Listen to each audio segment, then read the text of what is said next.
Mayor Troy Stout is here. Okay, Greg, would you mind leading us in prayer?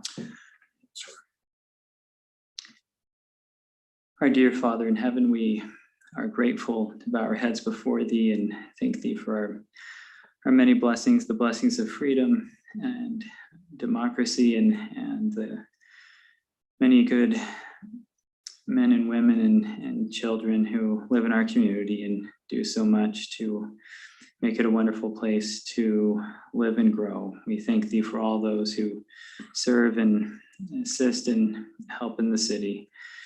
We ask a blessing on all of them. We pray for thy spirit to be with us, to be wise and collaborative, and to seek thy will and guidance in all that we do. We ask a blessing on all of those who are in need in any way at this time, and do so in the name of Jesus Christ. Amen. Amen. Thank you, Greg. And we've invited Jens to come up and lead us in the Pledge of Allegiance. Jens Hume. The audience, please rise. Please recite the Pledge of Allegiance with me. Begin. I pledge allegiance to the flag of the United States of America and to the republic for which it stands, one nation under God, indivisible, with liberty and justice for all. Thank you, Jens. You're going to start getting some frequent flyer points here, Jens, if you keep showing up. Appreciate you doing that. I'd also like to welcome our fire chief, Brian Patton, to our meeting tonight. And we also have Austin joining us, our city planner. We have Bonnie, our city recorder, and Shane Sorensen, our city manager. And online, we're joined by Craig Hall, our city attorney. All right, let's move toward the consent calendar. I always look Lon's direction when I say the words consent calendar. Well, I'm ready to make a motion. Okay. With the approved, yeah, we do have this on the amended agenda. Yeah. So we did put a new pickup in the budget. I put 30,000 in there. It's obviously not quite enough. Usually they give us I actually told Jessica the wrong number. The state contract with Ken Garf is 9%. It's guaranteed a minimum of 9% off MSRP. They've normally, and I didn't realize this, given us much higher than that. This is about 22% off, but it's still more than the quote I got kind of during the budget. But it's due to limited availability of trucks. So this happens to be one that they just have on a stock order. If we ordered one, we probably wouldn't get it until the second quarter. So they told me they had about 4 in stock at times here. Yeah. So basically It's a little rough. So I had a question about and maybe you just answered the question, because you know, there's a supply and demand imbalance right now. I just noticed that we had the EcoBoost motor, which adds a bit of a surcharge. Under normal circumstances, if we had our choice, would we still go in that direction? We only have one truck actually that has it, but the fuel economy is substantially better. Yeah. Like the truck that I'm driving is an EcoBoost. It gets like 20, 28 miles a gallon. And some of these others are like 13, 14. Yeah.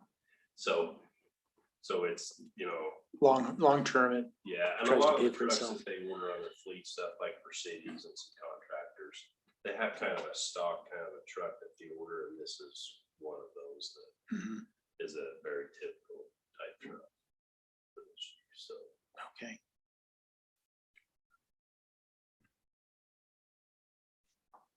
Anybody else? Okay. Okay, I make a motion that we approve the consent calendar with the vehicle included, and some amended or some corrections on the minutes submitted by Jason and myself. Okay, we have a motion by Lon Lot to approve with amendments. Anyone second that motion? I'll second it. Second by Jason Thielen. All in favor? Aye. Aye. Any opposed? Motion passes unanimously. Okay, we'll take the next few minutes to set aside for public comment. If anybody in the audience would like to come forward, please introduce yourself with your name and address, and you'll have about 3 minutes. Okay, Take your point. so I'm Jens Hume. I live on 837 Conwood Circle, Grove Drive. 1 or 2 months ago, I came here to propose my Eagle Scout project. It got proposed, so in the time of those 2 months, I completed the Eagle Scout project, and yeah, next slide, please. So we accomplished many things in that Eagle Scout project. That impacted the park really well, because the dead wood there was just, if a forest fire happened, it would just be really bad. It was very great. We had a great experience, no issues, no damage done. So that was good. And yeah, next slide, please. So we removed 4,116 cubic feet of dead wood. That's a lot. Yeah. 22 people helped me in this project. And we only covered a third of the proposed plan because we had very less people, and we already had 100 hours at the end of the week. So it was pretty crazy. So you had 100 people, No, I'm sorry, 22 people, 22 people, 100 hours 100 hours. in 2 weeks, 2-3 weeks. Well done. Yeah. Next slide, please. We filled up 6 bins of 7 feet high, no, 14 feet high, 7 feet wide, and 14 feet just back. And so yeah, that was fun, and it really helped the park. I could see some differences. So yeah, next slide, please. Those are just some pictures of us just getting dead trees, and yeah, next slide, please. So in the end, it was a success. We had more than 100 hours of service. We filled up 6 dumpster bins of dead wood, and this helped the park a lot. I'm glad I did this Eagle project. It was great. And I'm thankful that the city could provide the dumpsters so this Eagle project could be successful. Thanks. Thank you, Jens. That's a job well done. Thank you for the service. We appreciate it. Is there anyone else who'd like to make a public comment? Seeing none, we'll move forward with the rest of our meeting. Shane, you want to take over the financial report? Yeah, so since we're just a month into the budget year, there hasn't been a ton of activity, so I just included a couple of historical graphs here that are current, up to date with sales tax and then our transit tax revenue. So for the year, with 1 month, remember there's a 2-month lag on sales tax. With 1 month left to be collected, we are 20% over our sales tax collected last year. No, sorry. For the month, we were 20.1% this last month. And then for the year, we're just over 17% above the previous year. So people are spending money on things. So we'll exceed our sales tax projection by some there. And then Austin, if you could go to the next graph. Maybe it was the first one, sorry. The other one is the transit tax that's been in effect for going on 2 years. Last year we collected 141,000, and 100% of that goes to street, sidewalks, just transportation, maintenance projects. This year for the month, we had 151,000.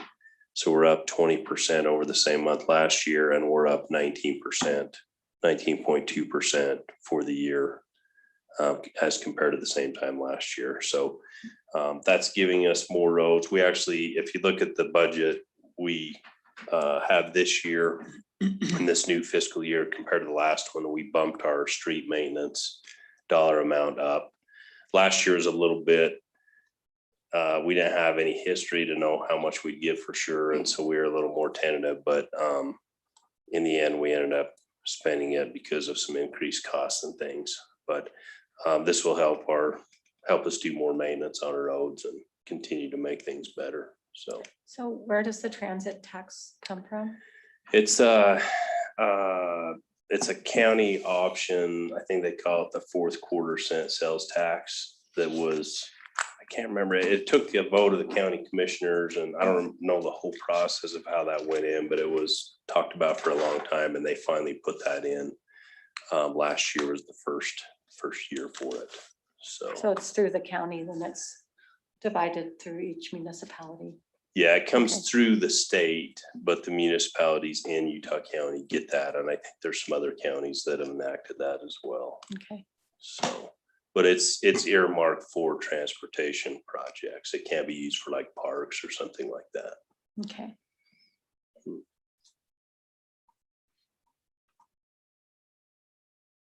So that's about all I have for the finance report for this month, since we're just not quite a month into the fiscal year. We will be starting our audit for the last fiscal year sometime, probably 2nd or 3rd week of August. We've actually been doing all the prep work, but we'll actually start having Greg come about then. So that's it. Okay, thank you, Shane. Mhm. Let's move to the agenda items. Item number 1, Austin, do you want to introduce the Fort Creek Landing? Yes. So this is the Fort Creek Landing subdivision. It was formerly being called the Coroam Court. And so you've seen this before in its preliminary and concept stages. And it's now being called Fort Creek Landing. So this is the final plat. It's a 3-lot subdivision, 8.44 acres. Lots ranging in size from 1.57 acres to 4.37. It's located in the CR 20,000 zone. Not a lot has changed since they brought this in at preliminary the last time you saw it. They just corrected some red lines. They've been working on acquiring an easement. So they do require an easement to get utilities into this cul-de-sac here that will have to cross another property. So they're working on that with the owner. That is something that we would recommend that be a condition of approval, and that's in your sample motion there. Also, they meet all of our zoning requirements. A little note here, the Planning Commission did have a discussion on the name of the cul-de-sac on this. So the plat shows Fort Creek Landing. The Planning Commission didn't necessarily, they thought that might be a kind of confusing, having a cul-de-sac not end in court or circle. So that they recommended that the name be changed to Fort Creek Court rather than Fort Creek Landing for the name of the cul-de-sac. But other than that, the Planning Commission did unanimously make a recommendation of approval for this proposed final plat.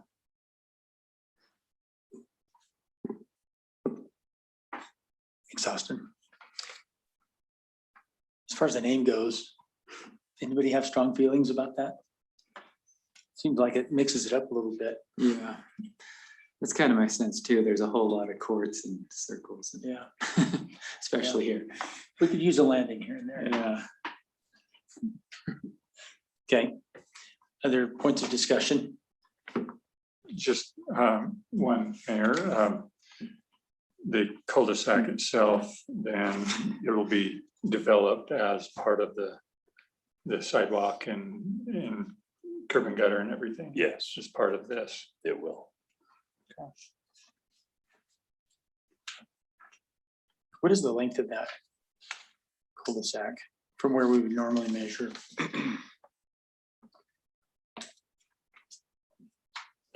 Not too far. I remember Jed talking about it and that it met the 450, but It's under 450, I can tell you that, Yeah. but I don't remember the exact number. Okay. Okay, entertain a motion if somebody has one. I do, just on the street name, just a quick question for Chief Patton. So does it help you guys to have a chord or a circle or something like that to know you're going to a cul-de-sac? No, Or is it I mean, better? we're mapping everything. We're, everything's coming up on a map, so. it Okay. really- Okay.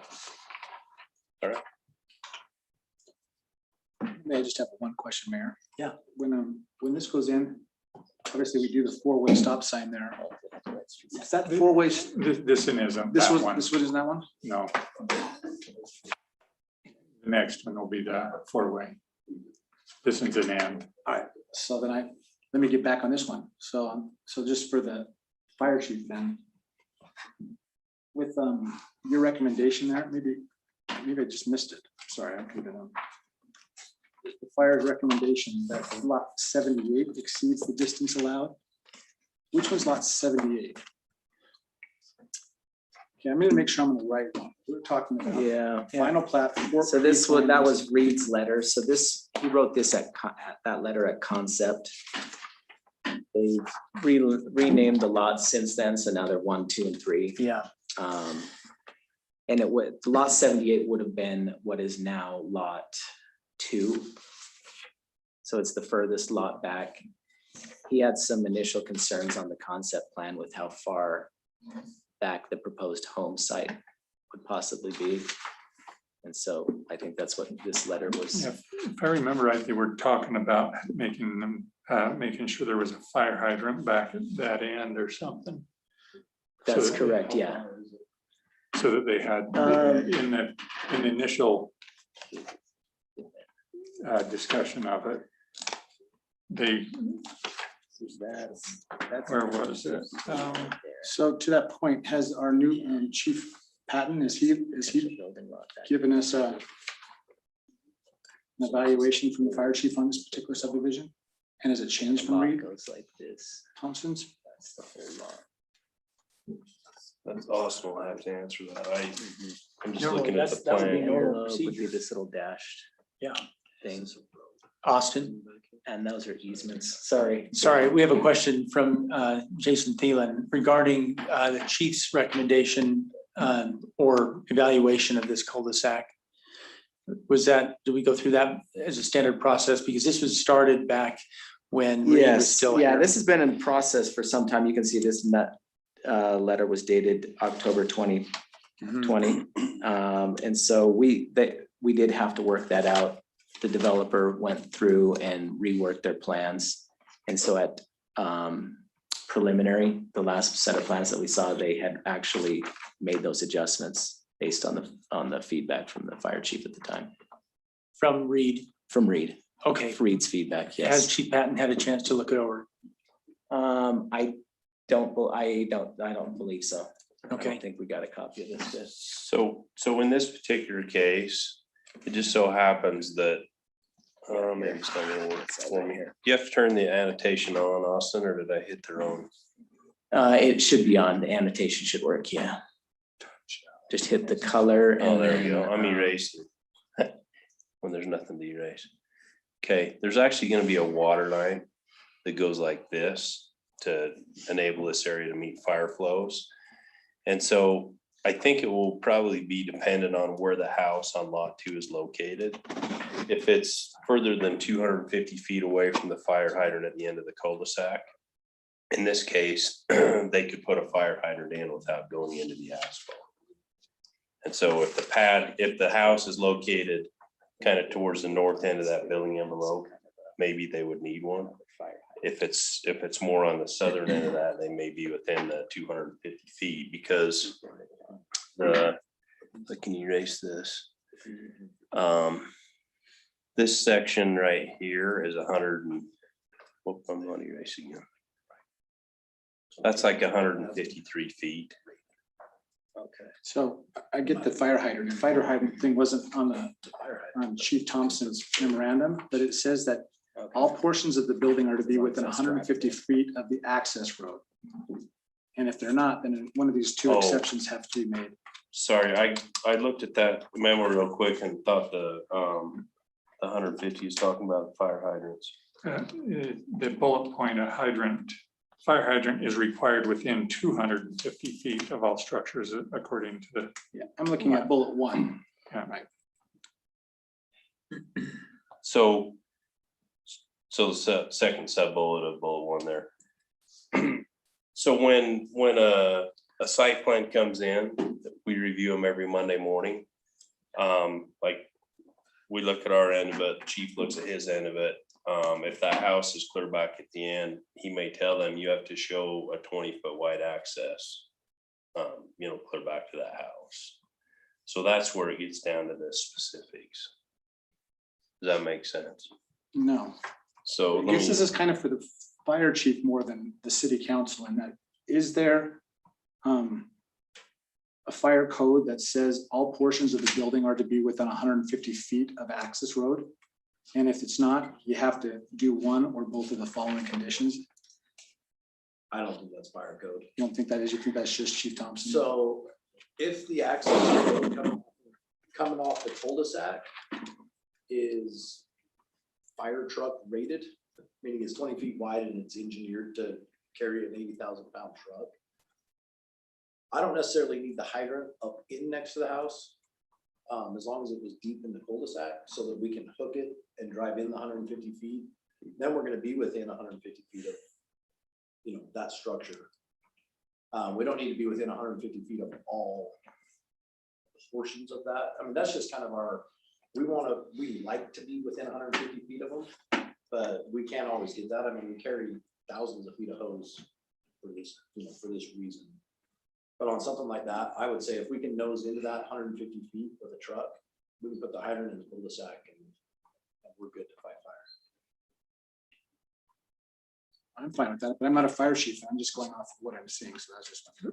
Shane, what I'm hearing you say though is when we get to another step in this process, as they start building, fire chief will then say it's not adequate, put this road in wider and heavier so that we can get back. If it became it's kind of like fire. It depends on where they put the house on the lot. If they put that right there, right up to where the access road comes in, if it's tight on that, then they won't need, we wouldn't pull in there anyways. We don't want to be that close. We'll melt the paint off the car. Right. So, But we're not deciding that one right now. We're just looking at the lots it's all manageable. and then the homes, the location of the home will be decided at a later date and the fire chief would have another chance to review at that time. So that doesn't need to be a condition of the approval. I mean, that's probably the fire chief's call. For the subdivision, I mean, I think it's worth noting, just so that if somebody's buying that lot, they know that there is a potential to have to put in an engineered road. Sorry, you mind if I say something? So Brian Hansen, developer here. We do have if you look at the plans, we do have a fire hydrant that is right off that corner. Which puts it within the required footage of almost anywhere on that lot when we did that. So that was kind of the design. That was one of the things Reed was looking for.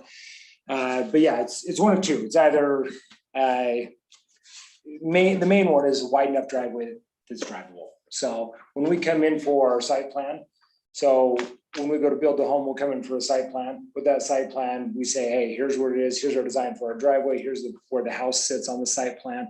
We review that. And then that's when the fire department will look at that and the fire chief will say, yes, this works, no, this doesn't. The building department will say, yes, this works, no, this doesn't.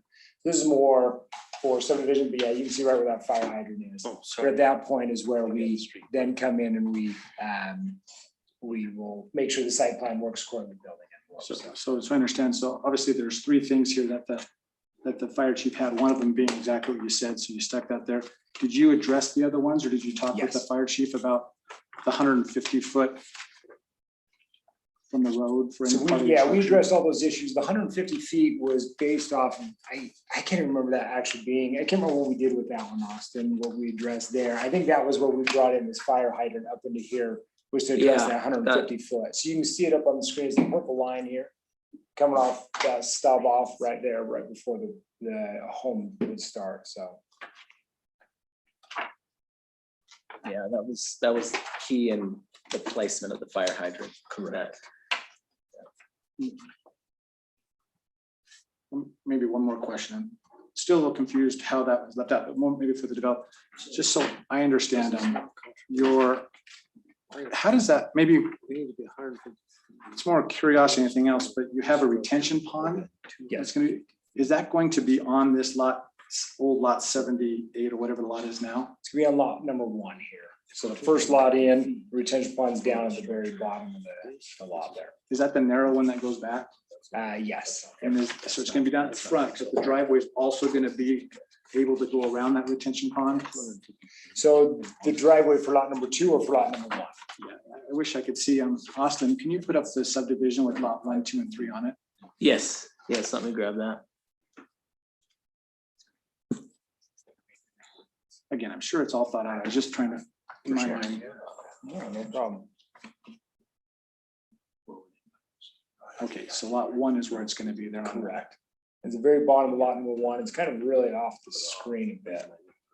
Right there. It's where that retention pond is in this little section down at the bottom.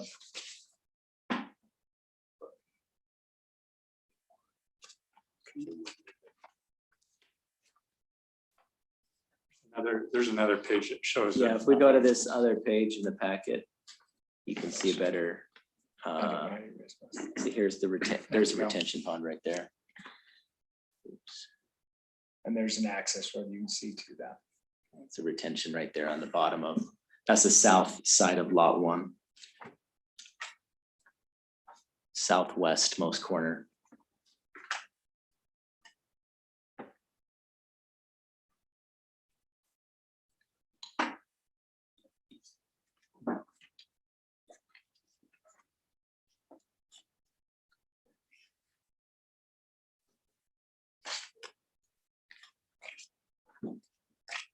Did you get your questions answered? I did. Okay. Anyone else? Greg? No, thanks. Okay, Jessica? Ron? No. Okay. If our questions have been satisfied, let's entertain a motion. Well, actually, sorry, Mayor, I do have one other question. Timing on this easement. Do we know what's happening on the easement? Yeah, so I was actually trying to get a hold of Jed. We had a question for Jed on that easement. I tried him yesterday and today. I guess he's out for the week. And so once that gets answered, it's ready to be signed. So we have it all written up, ready to be signed, but the homeowner had one question on it. So as soon as we can link up with Jed, I know we can get that resolved. So Yeah, I have it already. It's just, it's just sitting right there. So Okay, I tried it yesterday and today. The question arose yesterday, so. And we have the pressure on them because we have plans to repave Main Street. Correct. So they'll need to. Yep.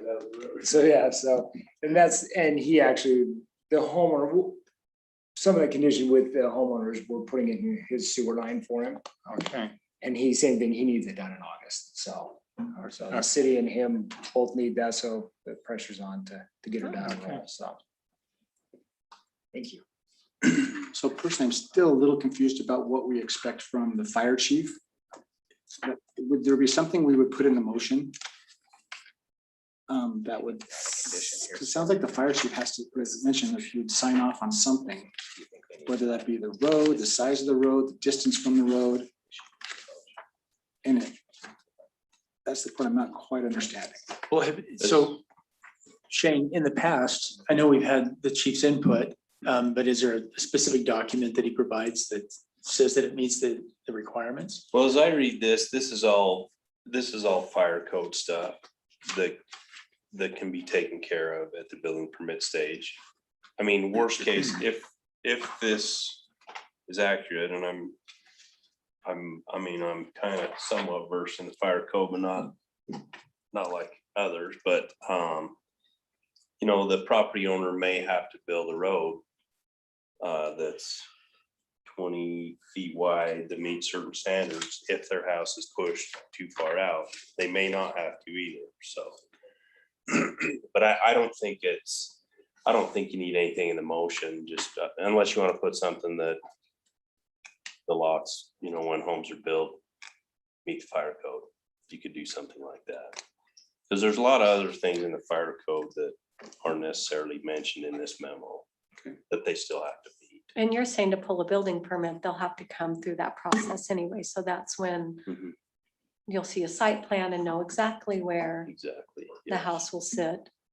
Yep, the chief signs the plan for every new home that is built in the city. So And those homes have to be within the 250 feet of the hydrant, correct? yes. The furthest point of the home. No, just to the structure. So when we lay out a subdivision, we put our hydrant spacing is every 500 feet. So that, you know, they hit at the 250 mark, and that's gonna be Alpine city code or ordinance. Okay. And then the 150 feet thing, I'll look into that further, but.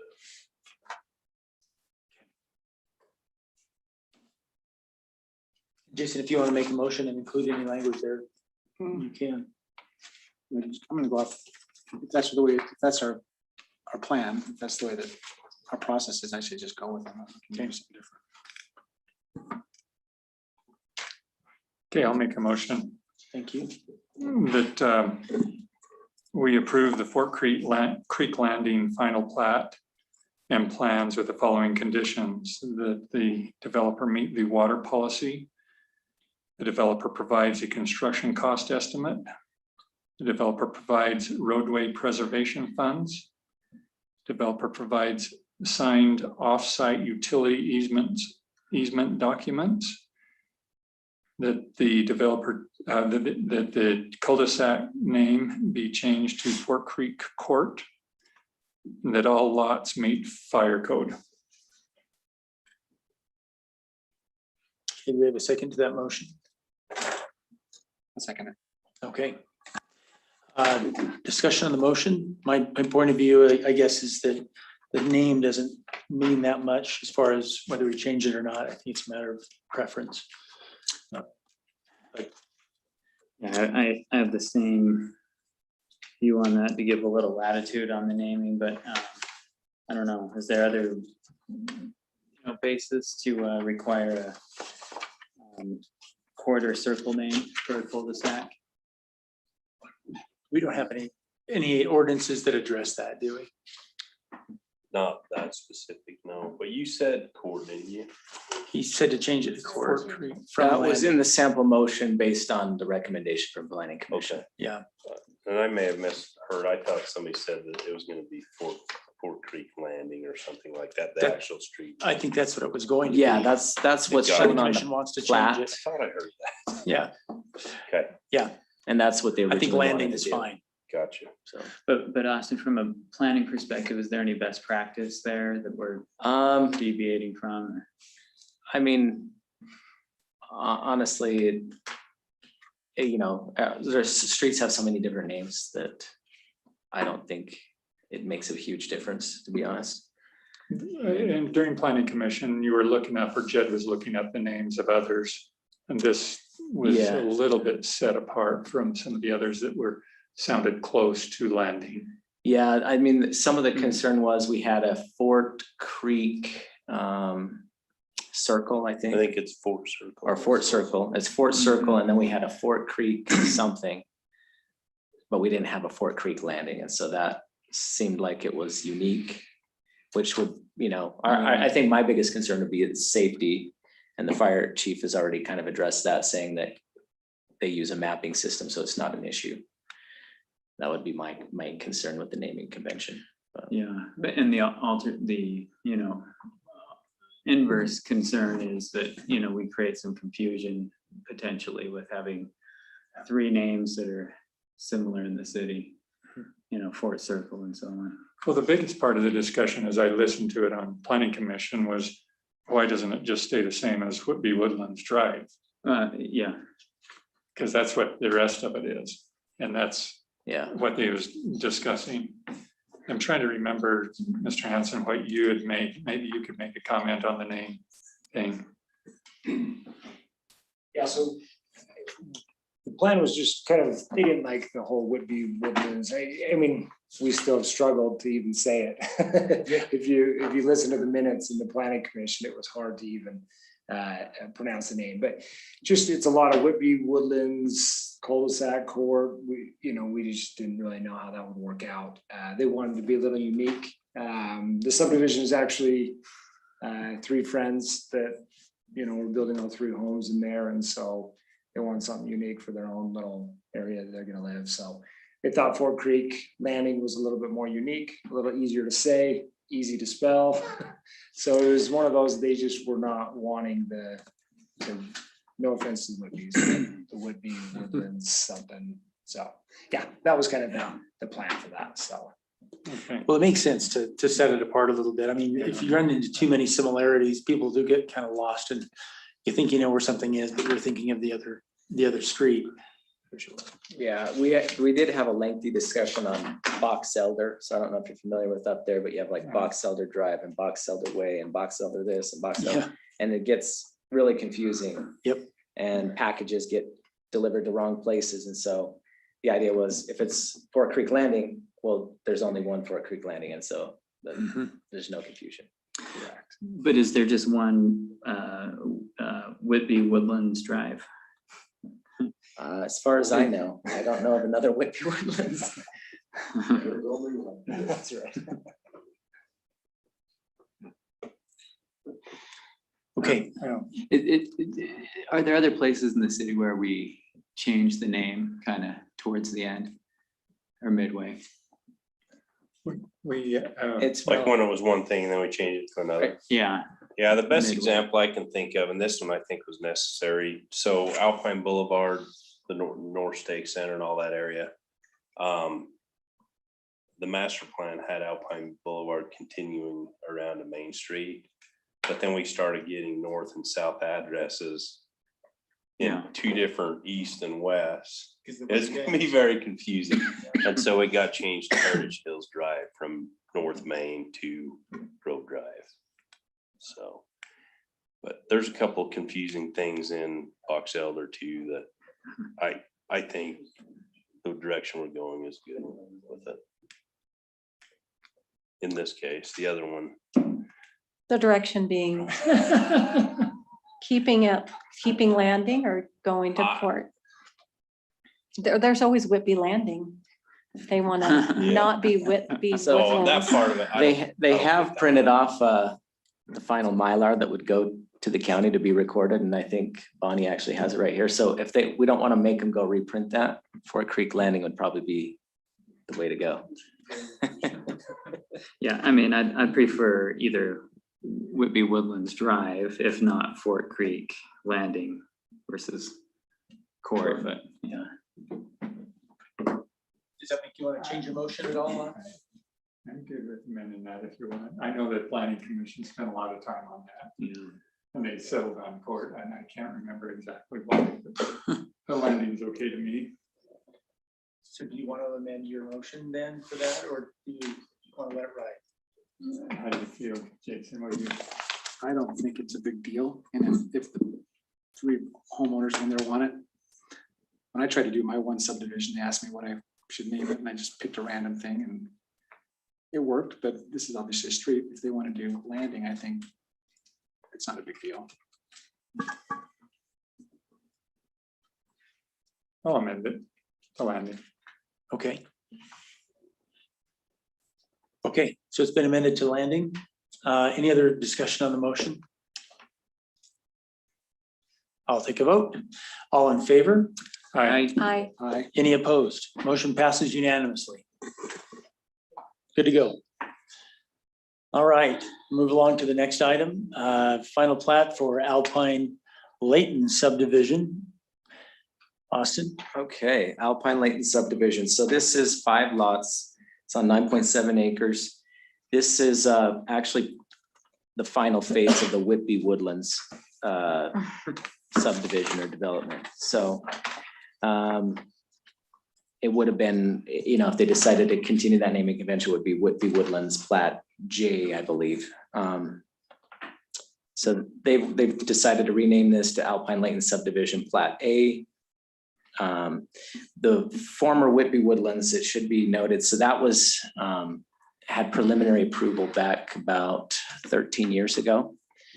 And so they gave preliminary approval, and then there was a contract written up that extended, that gave them 15 years to complete that development. And so they're still within that time frame. They don't have to go through the preliminary process, but they're able to just come through with the final. And when it was done, you know, 13 years ago, this phase of the subdivision would have had 15 lots on it. But the owner of this property has decided he just wants to see 5 lots on there, larger lots. He's not concerned about that. He's actually on lot 1 would be his own private lot. And so, you know, he has some interest in this, and you know, this is in the CR 20,000 zone. So these would be, the lots range in size from 0.94 acres to 4.76 acres. So they're well above the minimum sizes for the zone. It does meet it meets all of our zoning requirements. These lots, the sizes, you know, they have plenty of frontage, plenty of width, plenty, you know, all of those requirements are met. Jed looked at this. There are some engineering things that are going on here. So part of that agreement that happened 13 years ago, part of the reason why we did that was so that we could get some right of way down on the south end of the development. And this is on 200 north and 400 west. And so right now, there is no, if I'm remembering correctly, I think there's not a stop sign as you come down from 400 Correct. west. There used to be. Took it There out. used to be, right? And the city council opted to move that. So with this will connect right into 200 and 400. So it would essentially create a 4-way intersection there. And, you know, obviously that's probably going to need to change the way that intersection is handled. And so that is something worth of note here. Yeah, we addressed that. This has been some years ago. Lon, were you on council then? I was here just after something happened. Yeah, it was Kent Hastings that brought up the idea to take it out. But I agreed with it because it's somewhat related to safety. It was entirely related to safety, in my opinion, because in a snowstorm, which we seem to have fewer of those lately, but when we get a good storm and somebody's coming down that hill and they try to stop, sometimes it just turns into a big slide and they slide right through and accidents happen, as opposed to allowing some momentum to carry you through and safely through the intersection. So Austin, I guess, so you're saying this would create a 4-way because there would be something coming out of the east into that intersection. Yeah, we know. Yeah, exactly. So that's the same problem that, you know, was there. I think there was some discussion in the past of a roundabout there, right? And there's some additional potential space for it. Is that? Yeah, because prior to the time we took the sign out, I'm trying to remember that there's a name of a family that owns the northwest corner. And the city took some of that property and landscaped it. Was that an effort to preserve the space for a roundabout? So it was actually city property. It was, Looks like okay. it's his property. Okay, So all right. we landscaped it and kind of cleaned that corner up. Okay. So with the realignment of that intersection that left this remnant over there, we decided Armistead. Armistead, that's it, yes. So to Greg's point, was that to preserve space for a roundabout or something bigger No, there? so what happened, the corner at Armistead's that's landscape, the intersection used to be more straight. But I with kind of see. realigning everything, it pushed it Yeah. towards this Whitby Woodland subdivision or whatever it's called now. We entered the 15-year agreement with the Whitby family so that we could get that right away that would have been dedicated whenever they did that phase, so that we could get that up front. So that, you know, we could complete that project and intersection. None of that area had curb and gutter at the time. Right. And so this project completed all the curb and gutter for that, so. I feel like if we go back to a four-way there, we're getting back to the same problem we tried to get out of by removing the stop sign. Is there any way to realign that so that it could come out maybe in staggered? I don't know what makes sense there, but Well, We so spent a long time our debating that. ordinance, and Shane would know this better than I do, but you have to have so much distance between one yeah. cross street and another coming into an Yeah. intersection, so I don't think that would work. And in my opinion, the way it's designed is actually the best and safest way to do it. The situation's going to improve because there's all that brush that grows up That's- through the fence. Yeah, I was and just it gonna mention really that. Hurts your line of sight. There's a, So all that will be gone. yeah, in fact, I'd love to see that cleared before, I mean, Yeah. because I don't know when they're gonna start developing, but that needs to be cleared now. I go through that intersection fairly often and there's a blind spot. I think the plan is to go soon, isn't it, Will? Yeah. And then there will also, Huge tree, it's the biggest Yeah. tree right now, there's Yeah. a tree right there, that it's just barely outside the sidewalk, but we're taking. And one of the first things we'll do is we'll clean and grub all the way up 5-inch road, so that it cleans that. I ride my bike, it's horrible. Yeah. Yes, that you can make it before the car comes down, that you don't see. Mhm. Yeah, because if it's a low-lying car and it's moving quickly, you're not gonna see it.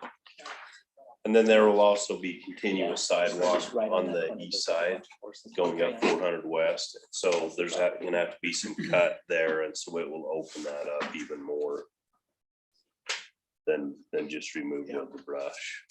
So So then Shane, what would be the traffic flow there in this? Would it be a four-way stop? or right just now a- it'd be a two-way. a two-way I know with that op- Jed actually contacted a traffic engineer that we've worked with and just to get a quote to do a traffic study there. Dead ends. And he asked him he knew he had done counts in that area. So he asked him if he thought that it would meet it, and he didn't think it would meet the stop sign warrant for a full way. But a two-way, the Westfield. Yeah. Yeah, And this. this goes up and then That's right. turns and what people, yeah. So has it been explored a roundabout? Has that been considered? It was discussed a little bit back then, but I never did feel like it was a great place for one because of the grade coming It in tilts. and then you've got some additional turns to make as you go into the roundabout and in a slick situation. But is it any different than in Draper when you're coming down 13th? I know It's the one you're really talking similar about. to that. And I just wonder, looking at traffic, future growth, it's all gonna happen. You know, a lot of it in that area. What is traffic gonna look like on Westfield? And is it something to maybe at least evaluate? So actually that area is actually pretty well built out. I mean, Okay. there's, as far as lots few go, places there's some going. vacant lots that will be built on. Yeah, you got two subdivisions there. Well, I'm just thinking Small of the ones. ridge. As the ridge finishes, isn't that 50 or 60 homes? And if you're Yeah. leaving Alpine, oftentimes you go that way if you're Oh, going. so you're saying come down Main Street? Because and it's a then come collector, across. I see what right? you're Because saying. Westfield's a collector road. I was thinking coming from the north, Yeah. but I see what you're saying. Yeah. On Christmas Day. I notice a lot of traffic going back and forth, like on a Saturday morning, And it was just. because there's a lot of now running and mountain biking and activities going on in that whole northern piece of Alpine and Highland. And so there's a lot of movement back and forth between the communities there, in addition to the neighborhood traffic. Yeah. Hey, Austin, can you pull up an aerial on that? Yeah. No, it doesn't feel like it would work very well. Just on the corner, the south. Yeah, I don't think it southwest has corner nearly is the, gonna be problematic.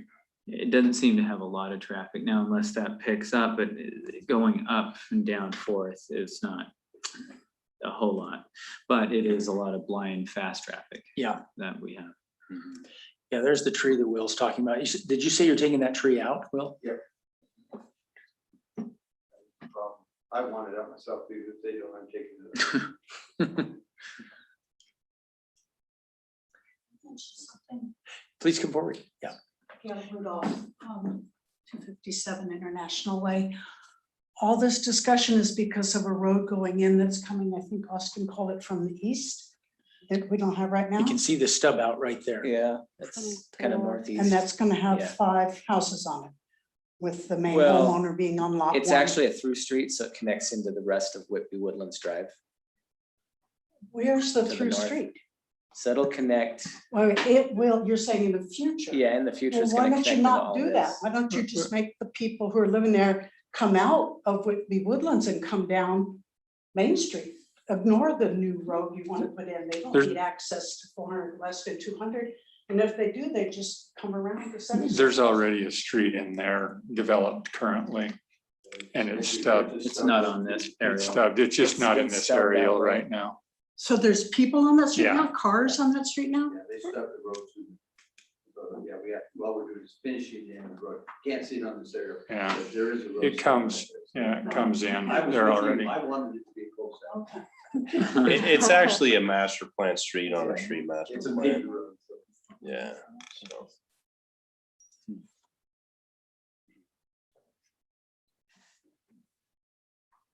Well, and now that somebody said, well, it's not really well developed and they're putting in that Debbie Drive division, or, you know, houses on Debbie, right? And then on the right side of the road, it's another subdivision going in. And I don't know what's gonna happen with Blue Bison, because that's gonna pour traffic down there when that gate finally opens, and maybe we need to address that. So far, there's nothing approved for Blue Bison. But it could be in 5 years, so we need to be thinking way forward, because that would put a ton of traffic down 400 west. Yeah, we're definitely trying to avoid that. You know, if a roundabout were to be considered there, it would take a lot of planning. That Yeah. I'm not sure, based on our ordinances and everything right now, and a roundabout's not on our master plan, that we could, you know, hold them to that, but it's possible, you know, that could be looked at in the future. Yeah, I guess my concern would be coming down Fourth West. You know, we tried to resolve a problem that was there, and I mean, it was debatable about how significant the problem was, but I know I've been in a situation, not there, but in another place that was very similar to that, and I couldn't stop in a snowstorm, and there was an accident. But now that we have changed it, we're going to go back to what we had before by putting a 4-way stop in. So how do we mitigate that? How do we not go clear back where we were? So they proposed a 4-way stop, but we really would need to have a stop sign warrant to make sure that it meets it, to be able to put that 4-way in. So we got the quote, I think it was like $5,000 or something to do the study. But he said based on counts he has in the area, he didn't believe that it would warrant that. And so Jen and I kind of stepped back and thought, well, maybe we don't spend $5,000 right now. So you're saying it could be a 2-way stop? Mhm. Just like it is right now. Okay, So with the 2-way, the only question then is if you're coming out of Whitby Woodlands, can you make either a left-hand turn onto Second North or go through there with the safely, with the visibility in the future state with the, Yeah, because the visibility is going to be Should be greatly fine. increased. Yeah. With the removal of all the brush, the fence, the tree, the cutting of the hill up above to put sidewalk in. So yes, it will be substantially different than it is right now. Is that a situation where today it may not merit a 4-way, but in the future? Yeah. It Okay, could. With traffic counts are one of the big factors. So right now they're low, but as more houses are built on those vacant lots, then it possibly could warrant. Because Pleasant Grove, half of their streets are two-way. And I Yeah. never know. Yeah. Yeah, and there's probably a good chance that a lot of those never had a stop sign warrant. Mhm, Yeah. mhm. Okay, is someone ready to make a motion?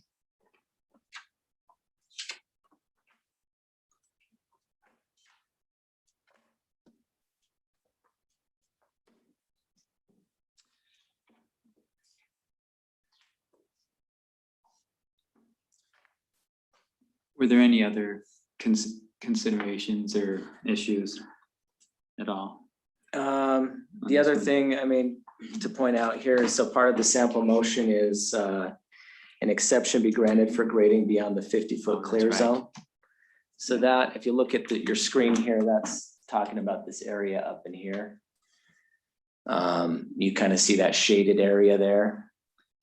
That's what we're talking about up in there. So they're, in order to do this, they would need an exception. And then the other thing, let's see. On that, while you're right there though, Yeah. is that meeting that next grade just up on that, the previously developed area, they've graded that same thing and you can tell it looks like it just needs to continue. Yeah, The grade needs to Oh, yeah. continue. yeah, if you drive it, it's apparent, like Yeah, you'll it's see the like sharp it's the contrast. line. Uh-huh. Needs to be graded same way as this is being proposed. Okay, sorry, I'm just. And then the other issue to point out here is this project, they also wanted to change the name of the street. They didn't like Whitby Woodlands Drive, but this is an extension of Whitby Woodlands Drive. We looked at the ordinance and the planning commission discussed this and they didn't feel like it based on the ordinance. And let me pull this up here. So it says streets shall have the names of existing streets which are in alignment.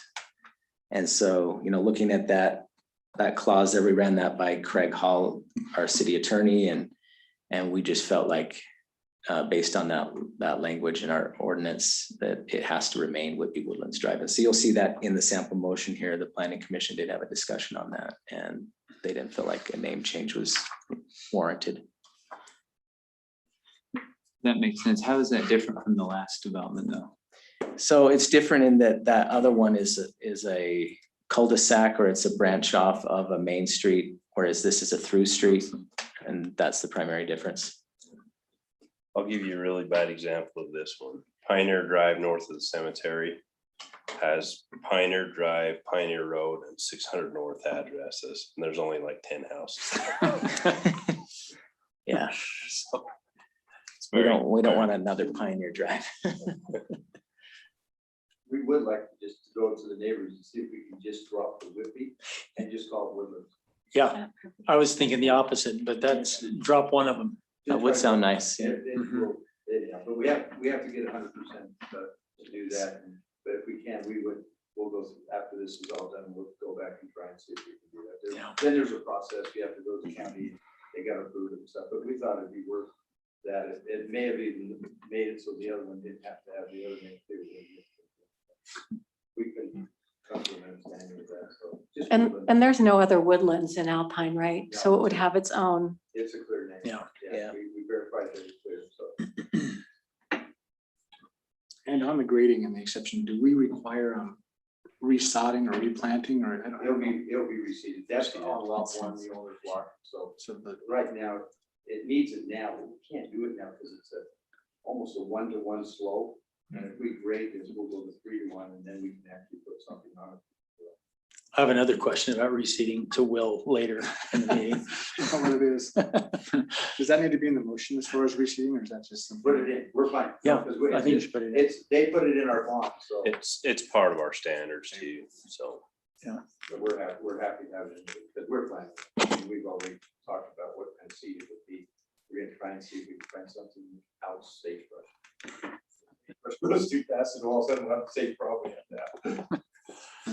Okay, we have a motion? I'm begging for a motion here. I'll make a motion. Okay. I'll make a motion that we approve Alpine Layton subdivision Plat A with the following conditions: that an exception be granted for the grading beyond the 50-foot clear zone with the requirement to reseed after construction. Prior to recording, the developer, one, must meet the water policy and provide escrow funds for the roadway preservation code. Two, provide a cost estimate for the development. I didn't even actually understand what that was when I was trying to understand it, but I'm going to keep going and what it all includes.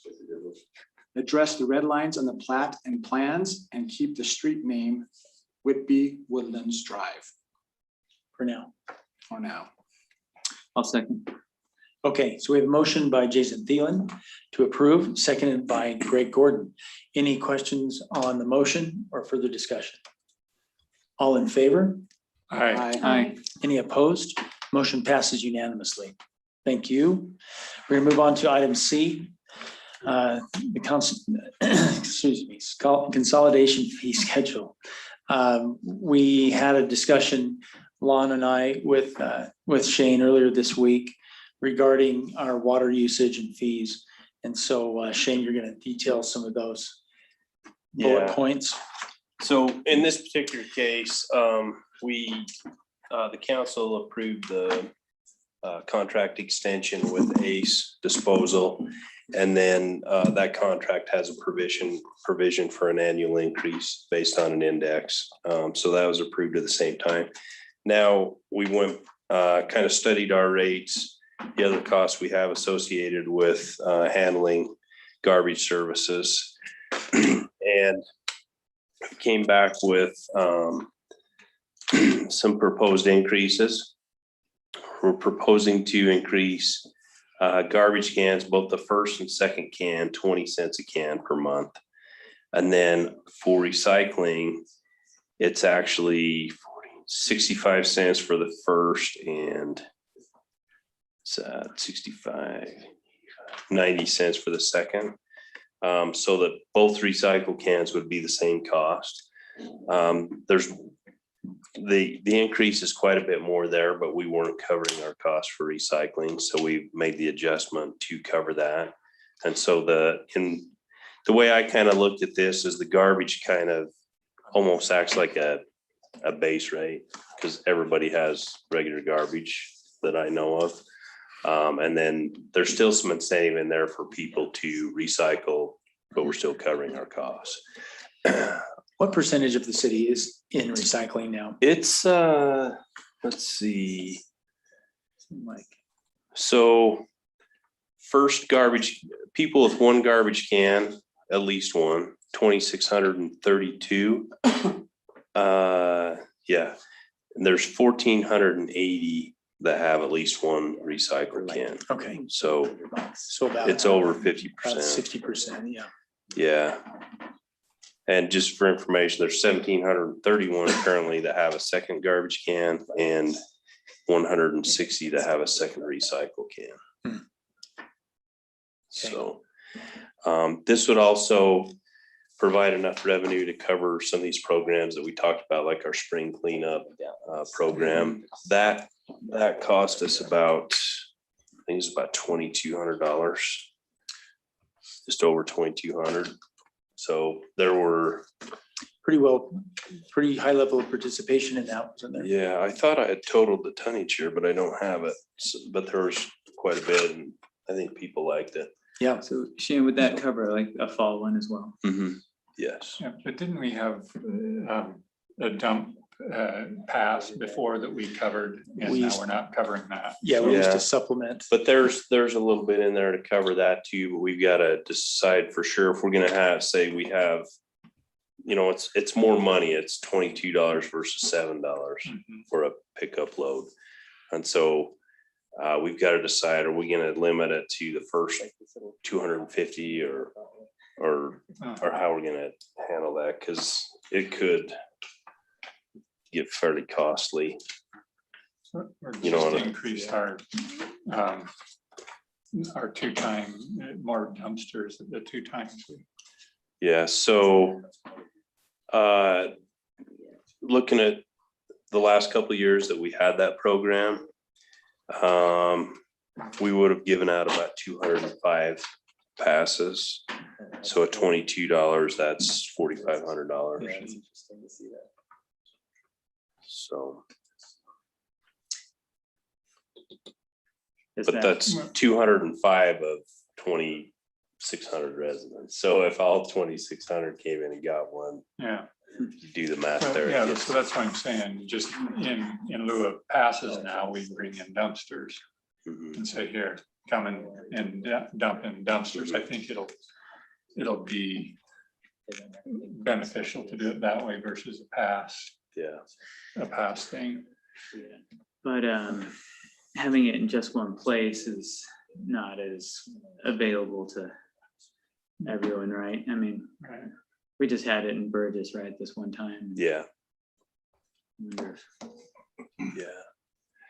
But I think that will grow Mhm. as time goes on and people, even though it was in the news line and we tried to get the word out, I'm sure not everyone got that word. Mhm. So. Well, it was full though. Mhm.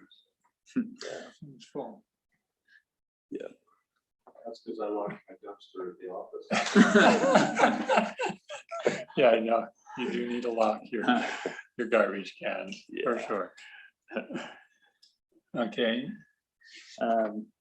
This has got to be a 1 penny typo in the sample motion, 626. Is that supposed to be 625? It is. That's my mistake. Thanks for catching that.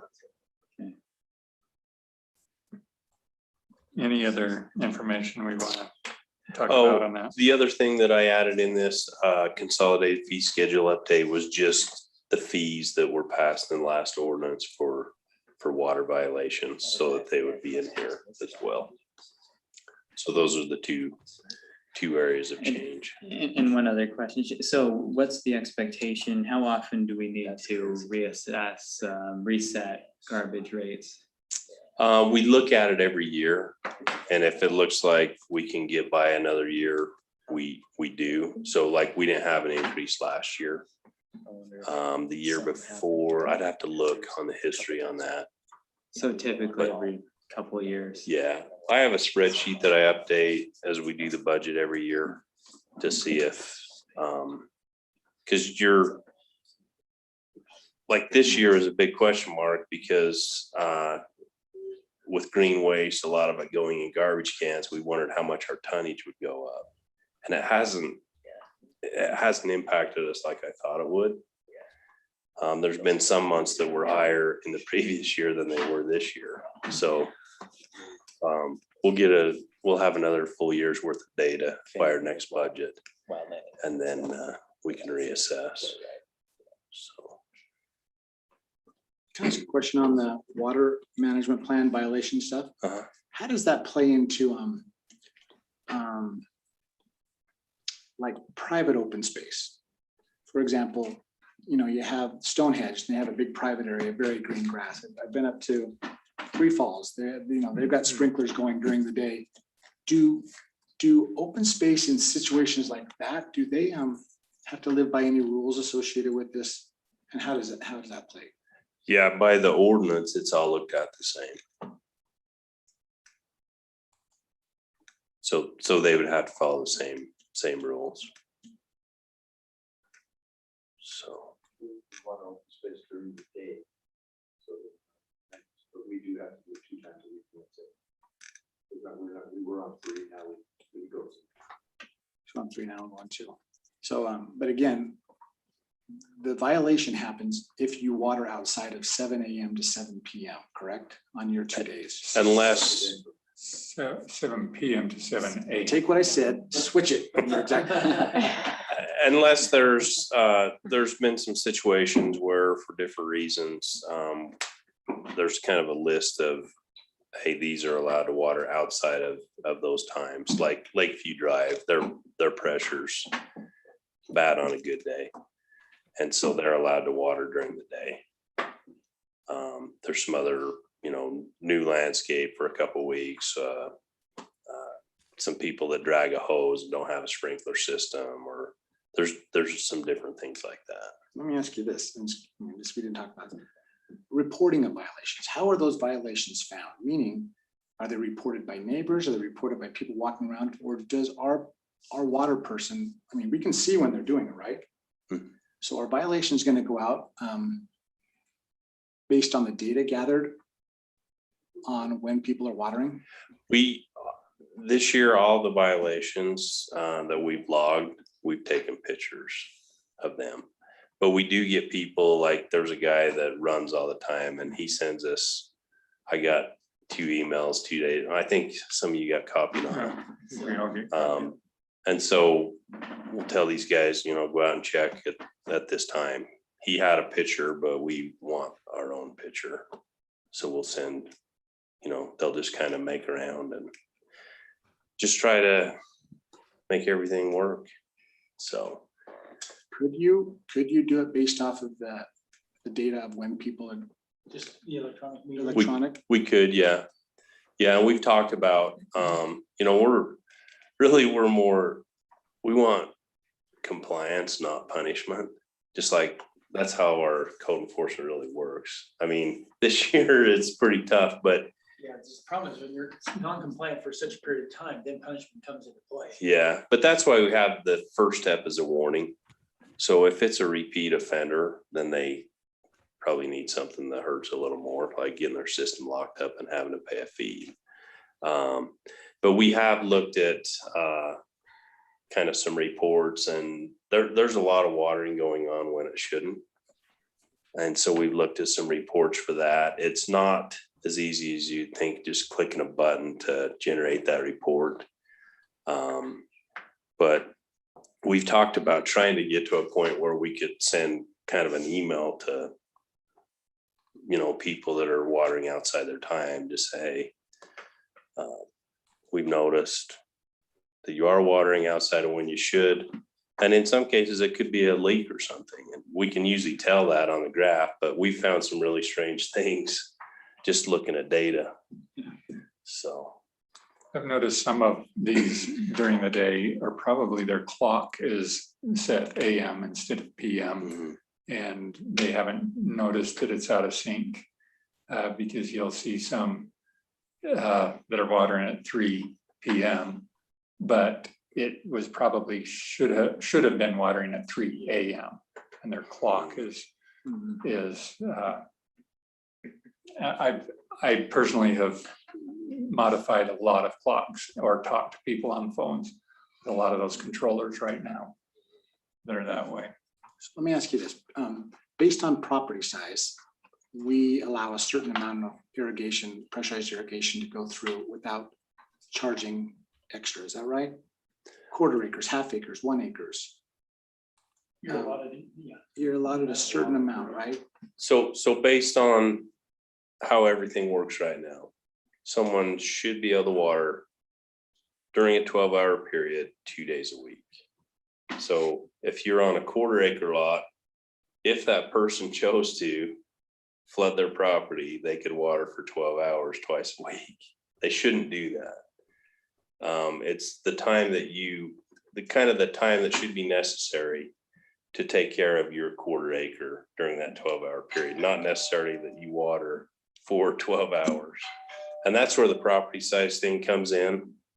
But with the rate structure that we're working on, and Lon and the mayor, myself, and our consultant had a good meeting last week. There's going to be more meetings talking about this, but the structure we came up with takes property size into account. It's looking really good, actually. Yeah, in theory, what we talked about all along, it will come to fruition, which is if you're using the right amount of water today, then on the meters, you won't see any additional charges. It's when you go over that allotted amount. But that's the science is coming to the conclusion of how much water is enough per parcel. Yeah. That's that's why I'm excited to see where that comes to, because if someone puts a huge pipe to their house and has tremendous flow, and they can go for 12 hours, and then someone who I mean, Lot came out and looked at my house and got to fix something because I had no pressure on my house. So it dribbles in some areas. My fault, probably something in my landscape, but it dribbles in some areas. I'm putting out a lot less flow than someone else that may be on a half acre. Mine's an acre.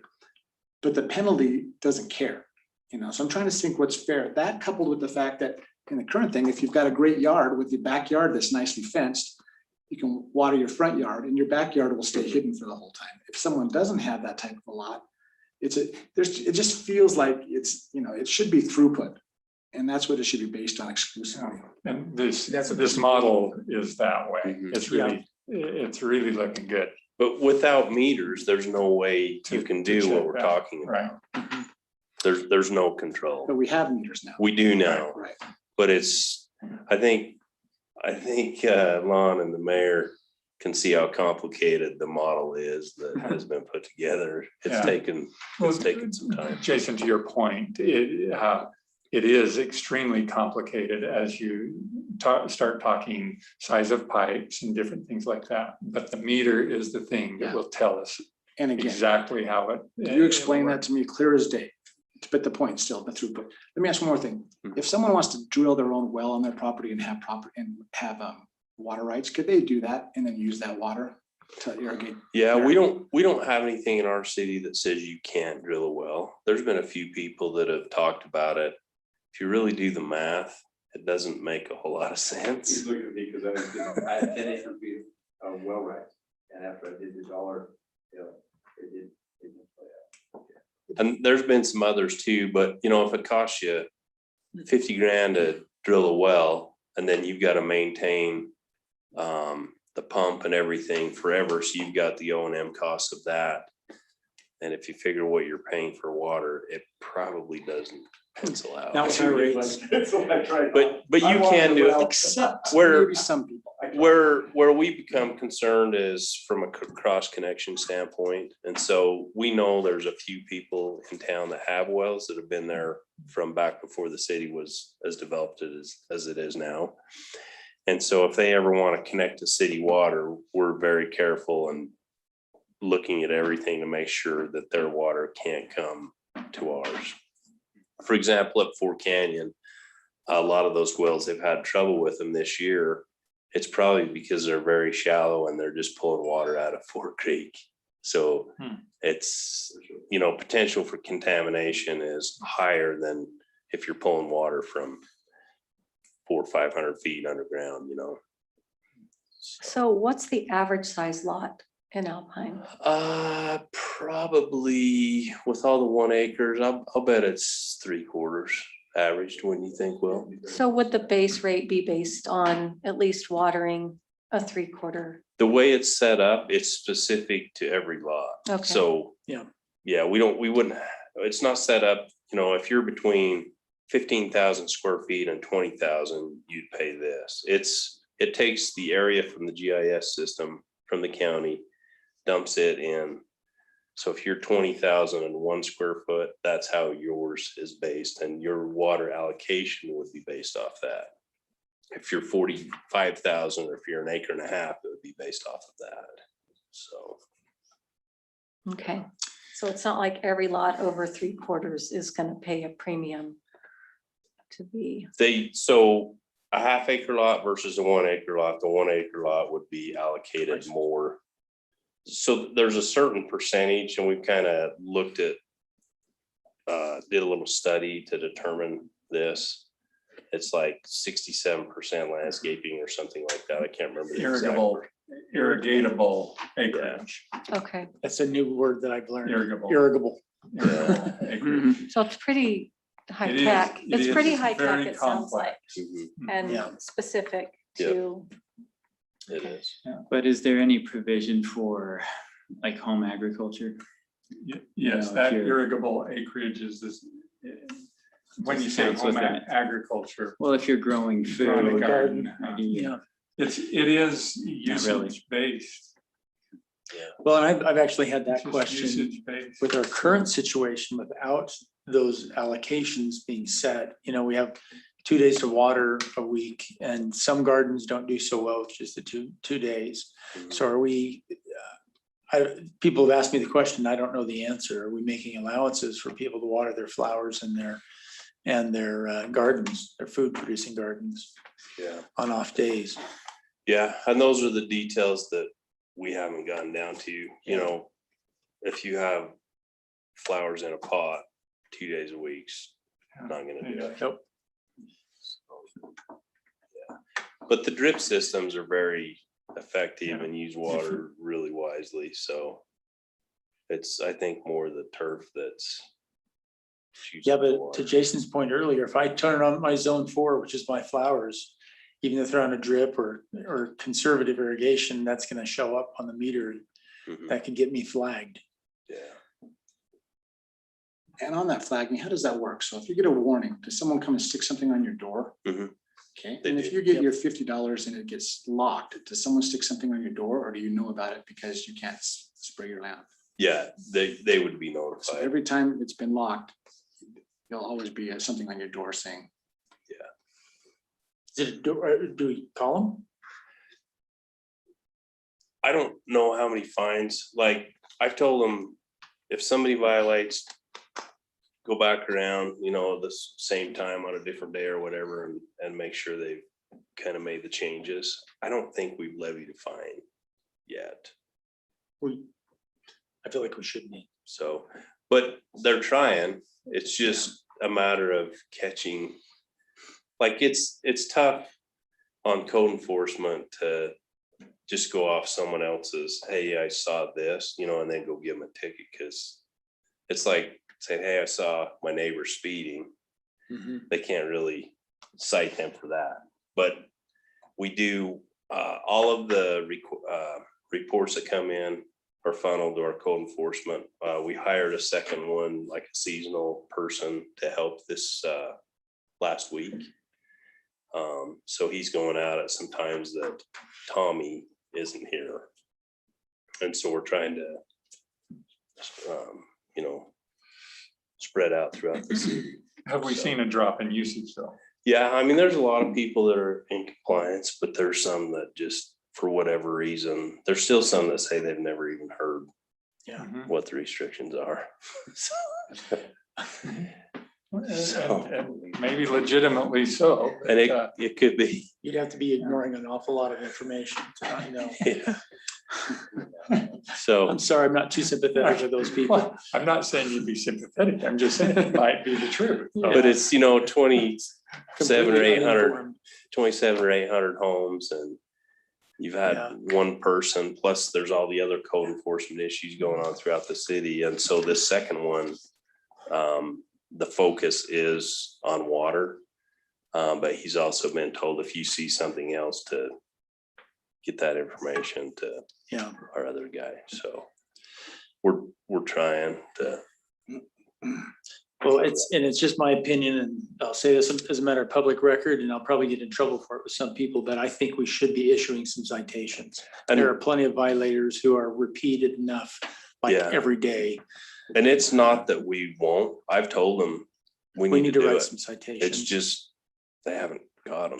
It's kind of like living on High Bench Road, and you know people are doing 45 down that road all the time, and you never see anybody get a citation. It starts to get on your nerves once in a while.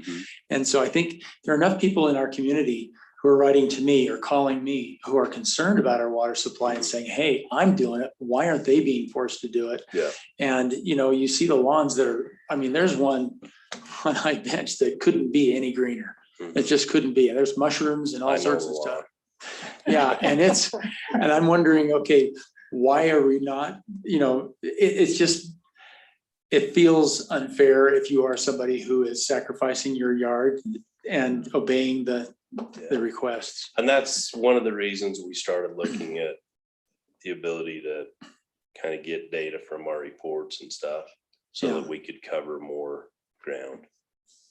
So. Well, is the reporting system on that, are they improving that software as we go so that we can get easier reports? This company that we're with, I mean, software companies, right? They should update and improve and make it easier for us to to generate a report based on. I think the problem is you've got a water meter company that the software part of it's just almost like a side thing for them. So, Okay, you know what I mean? So improvements are slower, I think, on that. But Okay, so let's get back on track on this. Do we have anybody ready to make a motion to approve the consolidated fee schedule? Our violation amount set in stone, are they in the ordinance or is that a? they are, that's been in there since 2013 Yeah, or 12, I think it's 12. or 12, okay. it's been there a while. Yeah. I'll make a motion that we adopt resolution R 2021-14, the consolidated fee schedule for the garbage rates and water violations. We have a motion made by Lon Lot. Do we have a second to that motion? I'll second. Seconded by Jessica Smewen. Any further discussion on the motion? Questions? There's that minor correction on the recycling rates. Are you just referencing the? I'm referencing the, not the sample motion, Okay, but the schedule the itself. table, all right. All in favor? Aye. Any opposed? Motion passes unanimously. Okay, let's move on to staff reports. Chief, do you have anything for us? Really just kind of a shout out to Alpine City residents. We made it through 2 holidays and we had really, I mean, some debauchery, kids being kids, but nothing of consequence, especially firework related on the 4th and the 24th. So That's awesome. awesome, because the place is a tinderbox and I was super pleased. Both Alpine and Highland, I mean, we didn't, even on the 4th of July, we just, people did what they should do, so. It was really great to see the compliance. I drove around town and did not see a single firework in the air. I'm not saying it didn't happen, but I was amazed at how everyone was compliant. It was great. Which brings up the question, we had these signs, thanks to Chief for getting us some labor to help get those spread out. When do we want to take those down? I was thinking about that yesterday as I was driving around town with my wife and looking at those. I mean, I guess the period of time where people can legally use fireworks anyway is already gone, right? I don't know. Does anybody have any strong feelings on that, whether they should come down or should they stay up just as a matter of reinforcement? I just keep it for at least for a month or two, you know. Okay. If we collect them as soon as we feel comfortable that we can replace the 2021 if we have to do this again in the future without buying new signs. Yep. So. Yeah, so that sounds good to me. Leave them up for a little while longer, then bring them down. Craig, did you want to say something? Yeah, I need to jump in very quickly. Regarding fireworks, I've reached out to the League of Cities and Towns to help create a task force on rewriting the fireworks ordinance so that it's clear that cities don't, or they do have the authority to restrict fireworks in the entire city. I got appointed to the committee this morning or this afternoon. Our first meeting is on August 16th. We've reached out to Representative Dunnigan, who's kind of the fireworks guru of the state, to start working on some modifications, whatever they may end up to be, so we can clear up this confusion that exists in the state statute. And Mayor, as to the letter that you received dated July 2nd, I talked to the attorney today. He finally called me back and we both agreed that it was kind of moot at this point. I told him that we were actively participating with the league and the Association of Counties. He seemed to be satisfied. He said, we're going to jump in on those discussions also, which is totally appropriate. So I think that issue, at least for the city, has been resolved. Thank you. Just so you know, we received a letter of cease and desist on the fireworks ban, but we pressed forward because we felt like the public safety was a higher priority than answering to an industry. So that letter came from who? It came from, it's Mega Pyro or something like that is the name of the company. Mayor, I don't remember. I'm I think it sorry. was, It was I think it was illegal. Mega Pyro, but it was from their attorneys. Yes. Yeah. And this is my own personal editorial. This is not representative of the city. It's my personal opinion.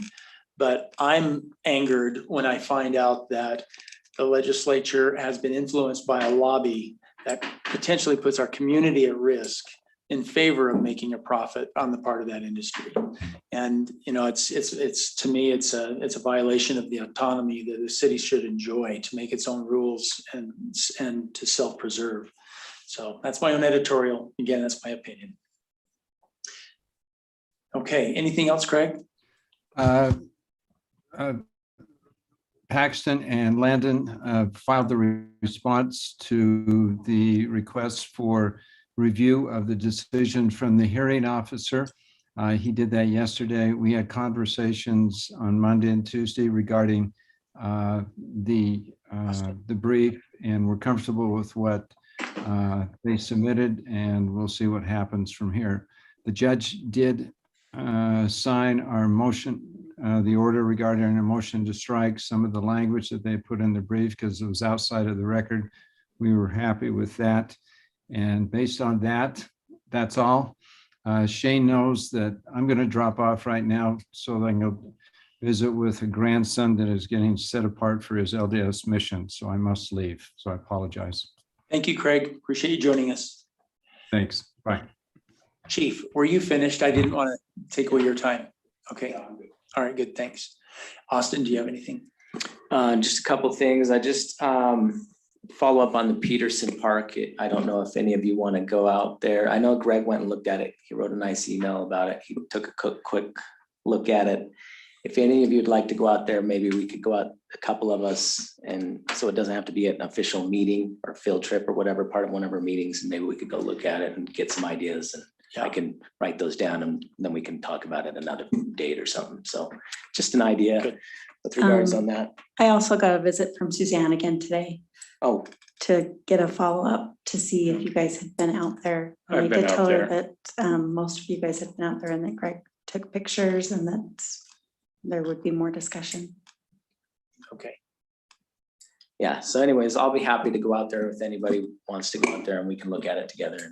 If I don't contact you within the next 3 days, would you please contact me to remind me that I want to Sure. get out there with you? Okay. Yeah, I'll do that. Yep.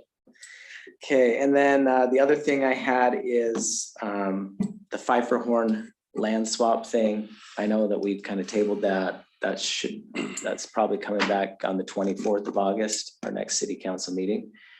So I know that, I don't know if any of you need to go up there and kind of look at the lay of it. I know that like the contours was a big discussion last time and how a parking lot could fit up there. So it could be helpful if you just wanted, you could even drive by and take a look at it. It might be worth a look. So Was Jed gonna do a potential layout of a parking lot or something like that? Because we can go up there and look, Yeah. but it'd be good to kind of know like how many yeah, cars could fit. I'll talk to him when here or he's back in something. town on Monday, and maybe we'll see if we can get something for that south triangle to see what it would potentially look like with the parking. Yeah. So, yeah. And that's all I have. So thank you, Mayor. Thank you. Bonnie, do you have anything for us? Just a reminder that the election is going to be here shortly. Yeah. Okay. Yep. Shane? Okay, Alpine Days is coming quick too. Yeah. I talked to Cammie. I don't know if she's been in contact with the council. She would like your help on Monday night Oh, for the yeah, family for the dinner. dinner. Is she, okay. Did you reach out to everybody individually? Gordon, like, reached out to me. Yeah. Yeah. That's, Or, okay, maybe Yeah, that's how that's it's Craig's wife. happening. Okay, so, and then I'm not sure if Both first names. she's talked to you about the parade or if you've decided what you want to do, if you're doing anything. oh, if, as far as us riding together, I hadn't even thought about that. I totally forgot about it. So that's maybe something to Yeah. think about. I'd like to ride together. Anybody have any strong feelings? I unfortunately will be missing on that Saturday, so I won't be able to be there. Okay. So there's that. Usually I've do always a wanted to fire go to a engine. parade. Okay, we're gonna do it. Okay.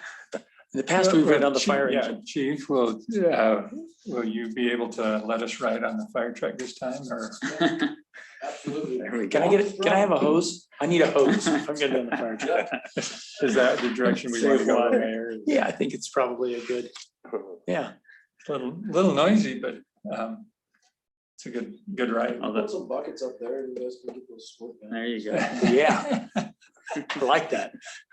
I'm hopeful on the parade, there'll be enough seating and parking depending on the route. I'm not clear on what it. Yeah, the route's gonna be a fun experiment this year. Yeah. Do we have any more information on the new route? I've had a few questions Yeah. of why I liked the old route. I could walk out my door. So I talked to Cammie.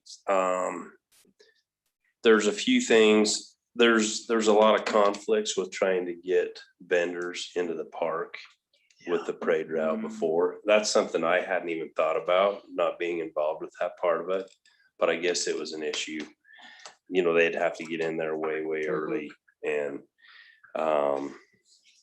she had a bunch of other reasons too, but she's hoping everybody will. Parking in the park. So what happened is all vendors go sit up too. And then they That's got right. every parking spot, so when people came to see the parade track, but there was no place. Mhm. It just, yes, I don't know, this is good. Better with that, was having some struggle. Our route is a problem. I think the best thing we can do is support, you know, what's being done this year. And then if Yeah. there's something that we don't like about it or doesn't work out, and she's in agreement, Cammie's in agreement, that it can be adjusted for next year. So Did everyone receive the Alpine Days mailer? Mhm. I didn't, that's what I was wondering. you didn't get one Yeah, yet? it looked- I don't know That's why, so, that's fine. I printed it out. I told somebody, I mailed a bunch of stuff mid-February. I got a returned undeliverable. It was a Provo address that the guy had moved. I got it back last week. 5 months to get it back. So Moving at the speed of government. I don't know, but there's some in here, Greg, Okay. we can grab you one, so. Lambert Park Pavilion, I think, you've seen some pictures of that. Concrete's tentatively scheduled for about 2 weeks. Okay. And then we'll get some tables in there. The location worked out really well, I think. Yeah, It's a lot better. yep. The signs, they're all 4 are either installed or the concrete work's done. We still got to decide for sure what we're doing with the 5th one that we have, if we're gonna put it up there by the shooting range, if that's what we want to call it. The former shooting range. Mhm. And then Lambert Park Open House next Wednesday.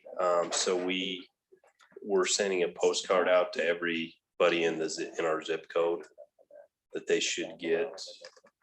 Hopefully the day before or the day. Oh, Yeah. really? It's not It's gonna come out kind till of then? tight,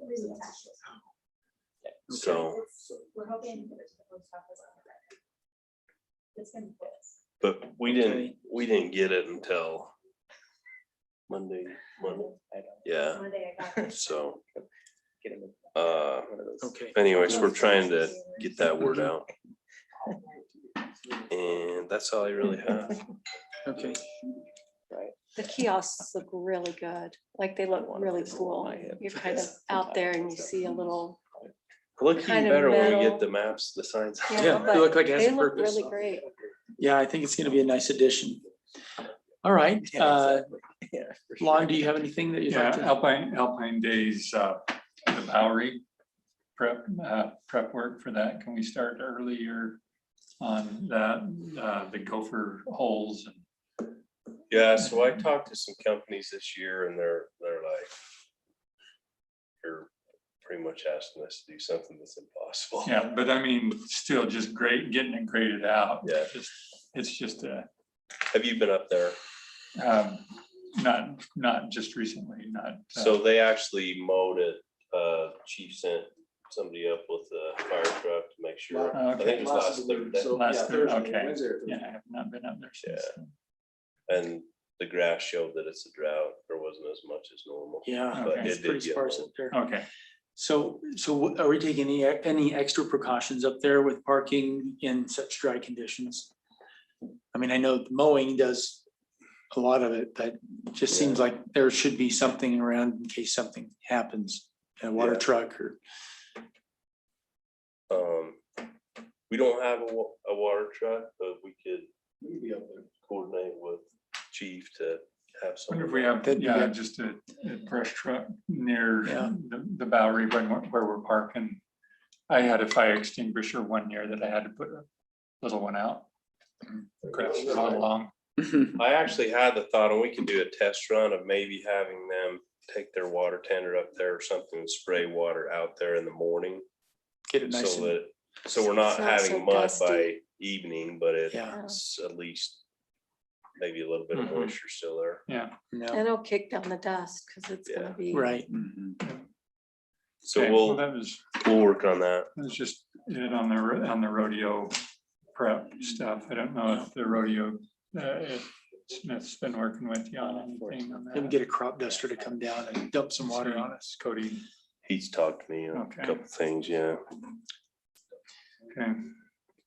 No, that's all I have. Okay. Jessica, nothing? Nothing tonight. I just have something real quick. I think everybody knows that we've been fighting a battle with the Forest Service and the shooters and trying to get something done up just east of our borders. Latest update on that is I've got a letter in front of me that I prepared for the Forest Service, and they've actually, they're very open to discussing this. They've encouraged me to see if other mayors would join. And I have a list, some of them are on this letter, but others who have expressed that they would be in favor of signing off on this letter. And basically it's a request to put out a moratorium on target shooting within a certain distance of the city's borders when the Forest Service abuts to the city. And so for example, in our case, now one situation, I had a conversation with Mayor Bruns of Orem today, and he was a little less enthusiastic about it because they actually have a firing range that's on the border of the Forest Service that their police and fire use to target practice. But my point to him was, well, that's great, because what the Forest Service has said is that each city could specify what it would like to see done, how far they want that pushed back. And so in Orm's case, it could be, well, in all areas except for this designated area of shooting, we'd like to see shooting brought to an end, at least for now, during the drought. And the drought is the primary motivator. I know there are plenty of other factors to consider, but the drought is the most present and the most obvious, and makes it kind of the most common sense thing to do if you're the part of the Forest Service. And so what I'm hoping is that by the end of the day tomorrow, I will have all of the mayors signed on, and that this letter can be delivered before the end of the week. And I don't know if you've heard, but the fire that just started up near Snow Basin was started by target shooting. That's burning right now. So it's a relevant issue. And I think that the Forest Service is finally lending a sympathetic ear to that. And hopefully long-term, which, who knows how long-term it will be, that this letter requests it to be through the end of this year. Hopefully that gives our legislators time to evaluate whether it should be something permanent or not. Is Orem shooting range in the Forest Service? No, it's in the city, Okay, but it's where the city Borders. meets Forest Service land. yeah, so that seems entirely different, right? We're Yeah, not 'cause talking it's about controlled city and it's- land, yeah. Yeah, to me, the biggest concern is these ad hoc shooting areas where people just decide, I'm gonna go there and start shooting, and then more people follow, and it turns into what we have here. Yeah.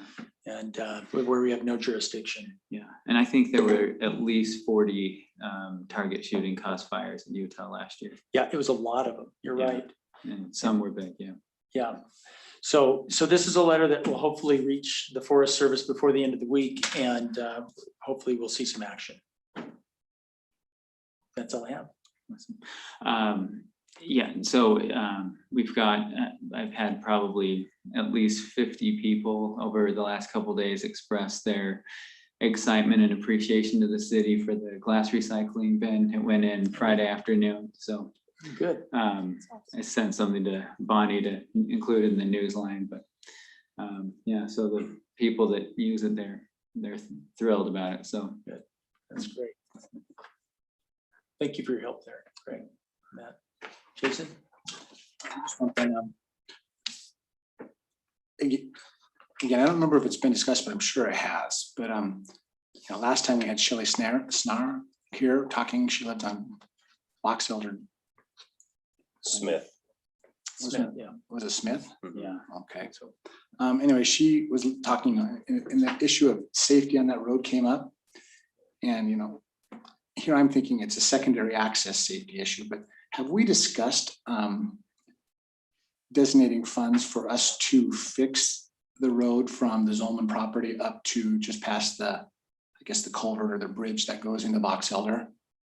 I kind of felt like, just the fact that it's a narrower street, doesn't have sidewalk, may have been what she was referring to with regards to safety as well. So, no, this 2 weeks ago, I mentioned that it's probably a topic for another meeting to decide what we want that road to look like, that section of Grove Drive to look like in the future. Does the council envision to have curb and gutters, envision of having sidewalk? I'll have to measure it. I'm not sure that it might be 30 feet already, which would be typical of a residential street for us. But without the other improvements, it probably does feel narrower.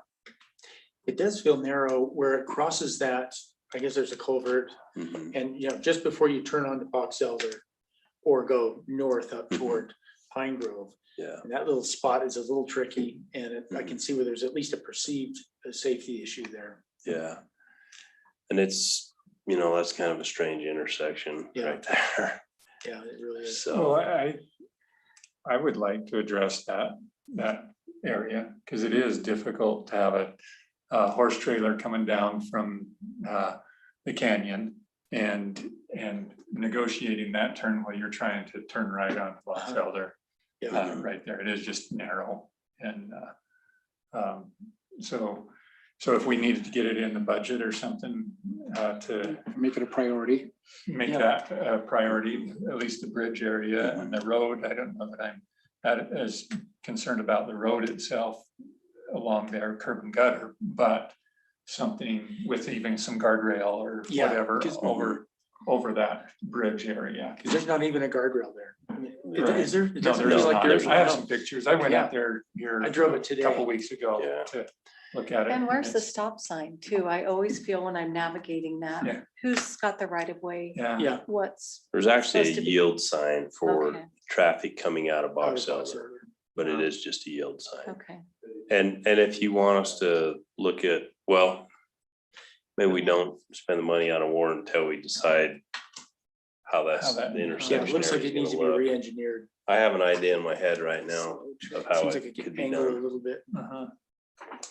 Okay, but I'd like to, if it's all right, I mean, I don't know, the process is work to start having those discussions, and try to find a way to clean up that road, wide, if it needs to be widened, if it doesn't, that's good to know too, but curb and gutter it even, and a safer bridge. Yeah, so if we do curb and gutter, we have to deal with the drainage, the water, because now we've contained it. And maybe we can do sumps up there. We don't have a storm drain system up in that area. I'm just trying to think, well, we'd be creative, how, there's hikers and runners, lots of people head up there, how do we maximize safety there? Could you just add a sidewalk and a railing without a curb and gutter? Just across the stream crossing, yeah. Kind of that Yeah. find area. Yeah, where you could. Everyone's kind of bottlenecking right there. And maybe even a dirt trail along the road. Yeah. But just a But most space people for have, pedestrian.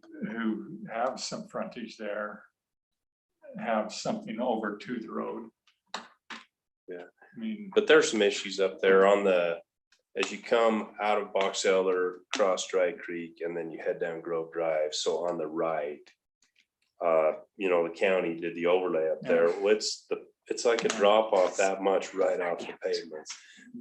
I was planning to have the Public Works guys grade some road base off of there this fall to make that a little shoulder and make it safer. That would be good. But we'll start looking at some things on it. Great, thanks. One other thing, obviously, we're talking about water reduction. If there's opportunities for people to use their land, sometimes we make it hard. You know, I brought in before like a detached garage, and they're harder to work with. But I'm just wondering if there are some things we should think about in the ordinance that would allow some of this grass to be used other ways that maybe aren't. For structures? I brought up, bringing a detached garage 30 feet off versus 40 feet off. It was shot down, but doing stuff like that is going to reduce your water footprint. And if we really are serious about it, we kind of can't have both. We want to have big lot land with grass, but we don't want to. So that's another thing I'd like to think if we ever want to allow some flexibility that we don't give right now there. That's it.